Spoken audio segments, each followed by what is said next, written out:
अब कई कई माताओं के मन में एक भाव उत्पन्न हो जाता है, क्या तुम्हारे पूजन की तैयारी मैं करूं? तो तुम्हारे पूजन करने से कौन सा फायदा है?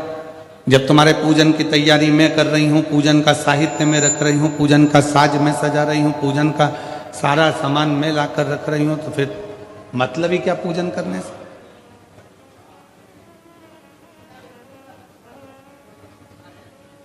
थोड़ा ध्यान देना महाराज।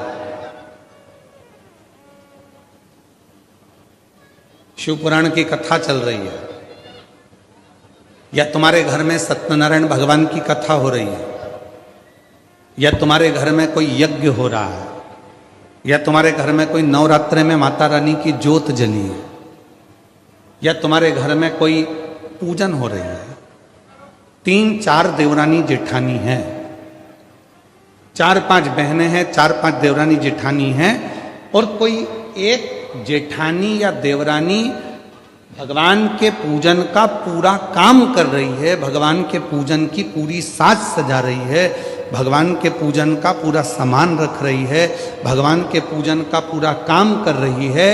और एक देवरानी जेठानी ऐसी भी होगी जो आएगी, पूजन करेगी, चली जाएगी, भोजन करेगी, चली जाएगी, और एक पूरा काम कर रही है, भगवान की सेवा की तैयारी, सत्यनारायण जी की यज्ञ की तैयारी, कथा की तैयारी, सामग्री की तैयारी। तो निवेदन है मेरी जीजियों, कभी अपने मन में यह भाव मत लाना कि मैं पूरा काम करूं और मेरी जेठानी देवरानी तो आती है, खा पी के पूजन करके चली जाती है, फैलारा मुझे फैला उठाना पड़ता, काम मुझे करना पड़ता, ये कभी मन में मत लाओ। बल्कि भगवान को धन्यवाद दो कि इतनी देवरानी जेठानी में तूने अपनी सेवा के लिए मुझे चुनकर रखा है, ये तेरी उदारता, ये तेरी कृपा, ये तेरी दया।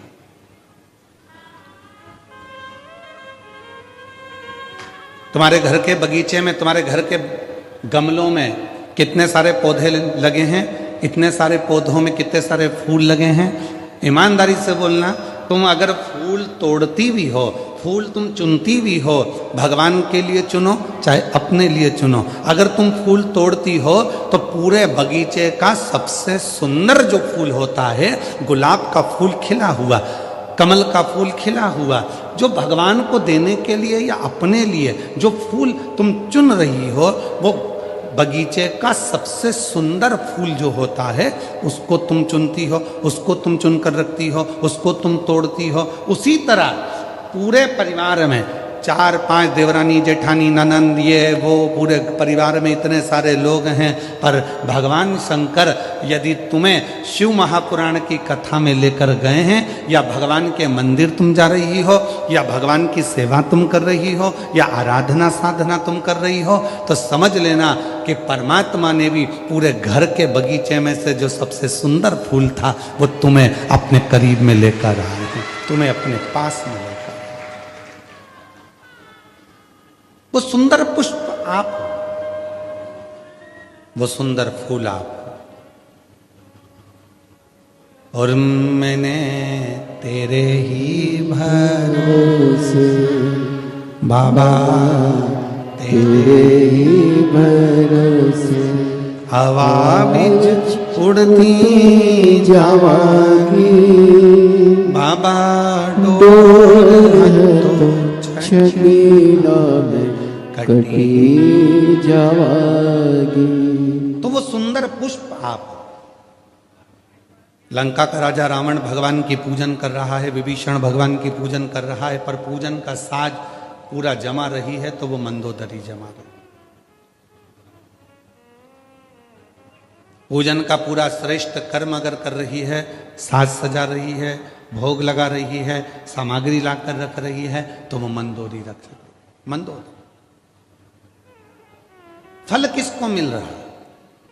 रावण पूजन कर रहा है, मंदोदरी ने सामान लाकर रखा है, तो रावण को पूजन का जितना फल मिलेगा, उसका 10वां अंश फल मंदोदरी को प्राप्त होगा, क्योंकि उसने पूजन का साहित्य। आप लोगों में से कई लोग ऐसे भी बैठे होंगे जो बीमा करते हैं,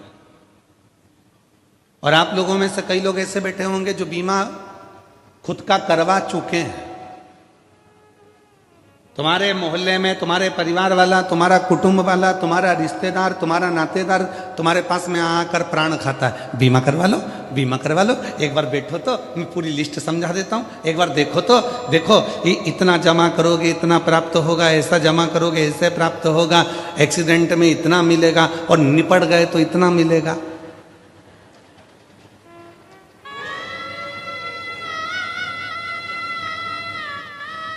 दुनिया में केवल एक बीमे वाला ही है जो तुम्हारे सामने तुम्हारे मरने की बात करता है। और पत्नी बड़े प्रेम से पल्लू ले लुआ के सुनती है मरने की बात, बहुत ध्यान से, इतने प्रेम से सुनती है, इतने प्रेम से।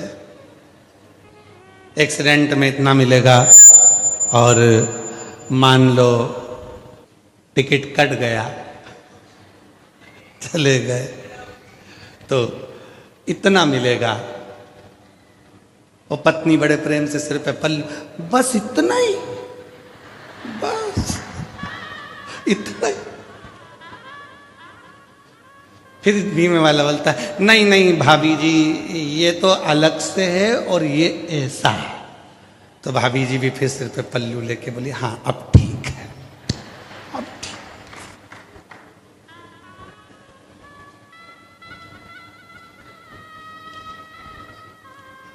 अच्छा, बीमा करने वाला तुम्हारे पास आया, बार बार फोन लगा रहा, बीमा कराओ बीमा कराओ बीमा कराओ बीमा कराओ। क्यों लगा रहा है? उसको क्या मिलना है? तुम अगर बीमा कराओगे, बीमा कंपनी में पैसा जाएगा, पर जो एजेंट है उसको बीमा कराने का थोड़ा ना थोड़ा भाग प्राप्त हो जाए। उसी तरह भगवान की पूजन करने का अगर कोई पति से कह दिया मेरे पूजन के लिए सामान ला कर देना, सुनो बेटा मुझे पूजन के लिए फूल ला कर देना, भैया मुझे ये ला कर देना, और तुमने अगर वो ला कर दिया है तो तुम्हारी पत्नी, तुम्हारी बहन, तुम्हारी माँ जब पूजन करती है तो उसका एक अंश भाग जो उसकी पूजन का सामान लेकर आया है उसके खाते में पहुंच जाता है, उसका पुण्य पहुंच गया। वो पुण्य उसके खाते में पहुंच गया।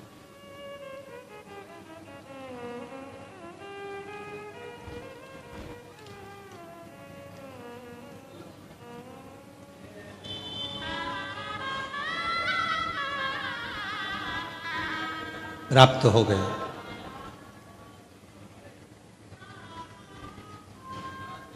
इसीलिए कहते हैं कथा में आया करो तो अपनी पड़ोसन का दरवाजा बजा कर आया करो।